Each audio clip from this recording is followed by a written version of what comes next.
You know the feeling of wanting something so badly it lives in your chest like a second heartbeat. You've felt it. That quiet hunger. The thing you'd give anything for. Now imagine feeling that at 6 years old. Imagine knowing, at 6, that the only thing you were ever meant to do was play football, and then being told your body was trying to take that away from you. This is not the story of the greatest footballer who ever lived. This is the story of the boy who had to become him first. Rosario, Argentina, 1993. A small boy with a mop of dark hair runs barefoot across a dusty concrete pitch in a neighborhood called Las Heras. His name is Lionel Messi. He is 6 years old, and everyone who watches him already knows something is different. He does not run like the other boys. He moves like water around rocks, low, quick, impossible to catch. His feet barely seem to touch the ground. The older kids cannot take the ball from him. The adults stop what they are doing to watch. His grandmother Celia is the one who takes him to his first club. Club Grandoli. She stands on the sideline every single match and screams louder than anyone in the stands. She is the first person who tells him he is something special. She is the first person who believes it out loud. But here is what most people do not know. When Lionel is 9 years old, his coach at Newell's Old Boys notices something. The boy is small. Smaller than he should be. Much smaller. He is falling behind in height and physical development in ways that cannot be explained by diet or genetics alone. The tests come back. Growth hormone deficiency.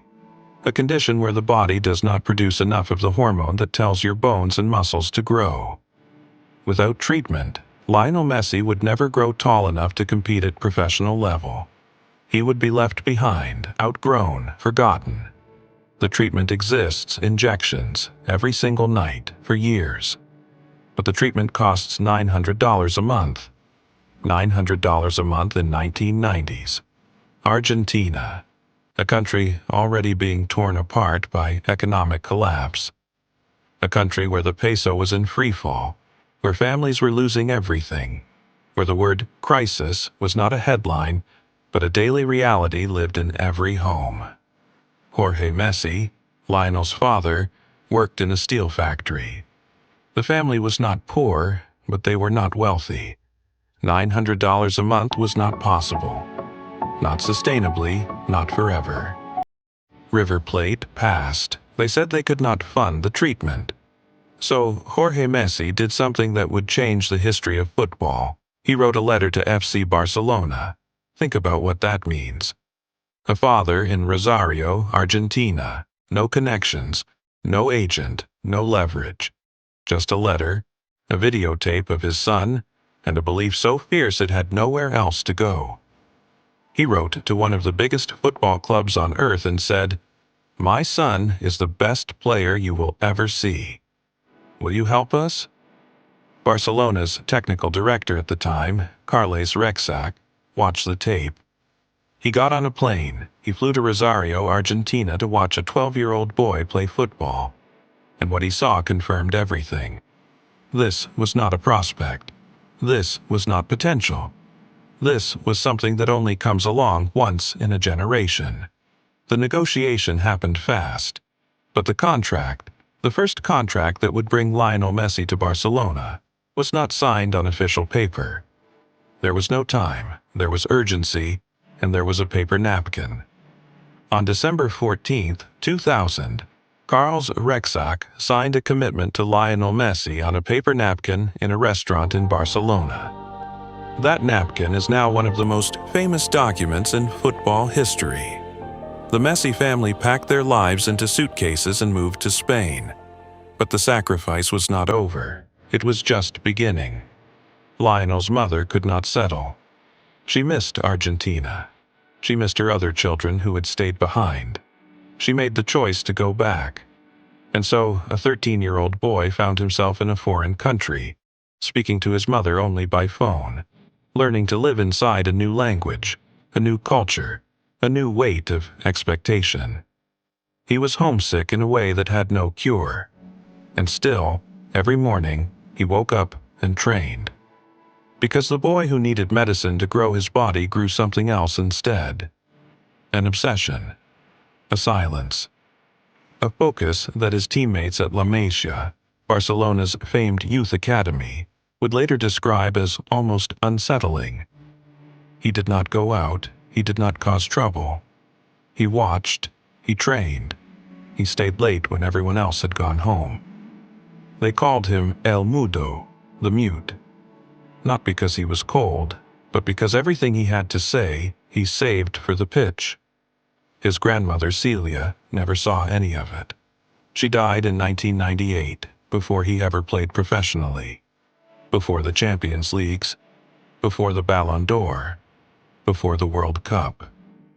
She never saw what her belief built, but he never forgot her. Every time Lionel Messi scored a goal, in any stadium, in any country, he pointed to the sky. Not to the crowd, not to the cameras, to her. That gesture is not performance. It is memory. It is a boy telling the first person who believed in him, "I did not stop. I carried you here."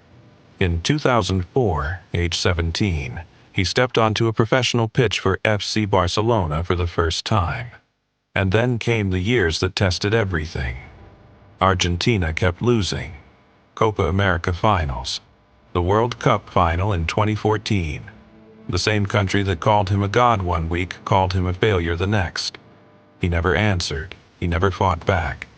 He trained. He played. He waited. The World Cup final. December 18, 2022.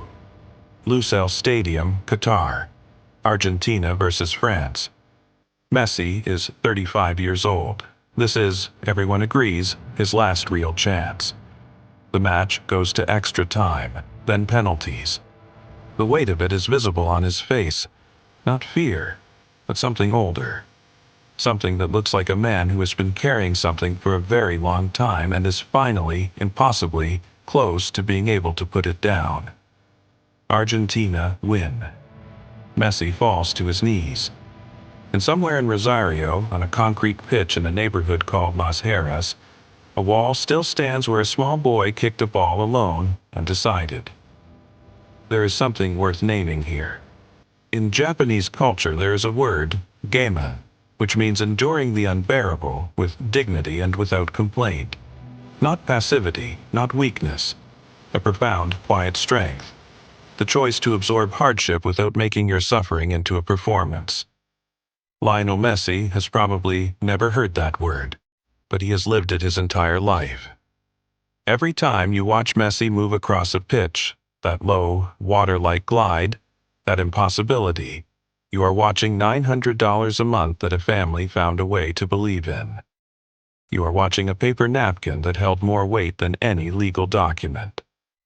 You are watching a 13-year-old who cried for his mother in a language he was still learning, and trained anyway. The greatest of all time is not a title given to talent.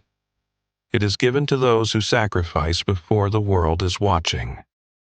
You have felt that second heartbeat, that hunger that lives in your chest. The question is not whether you have it. The question is what you are willing to give before anyone ever sees it.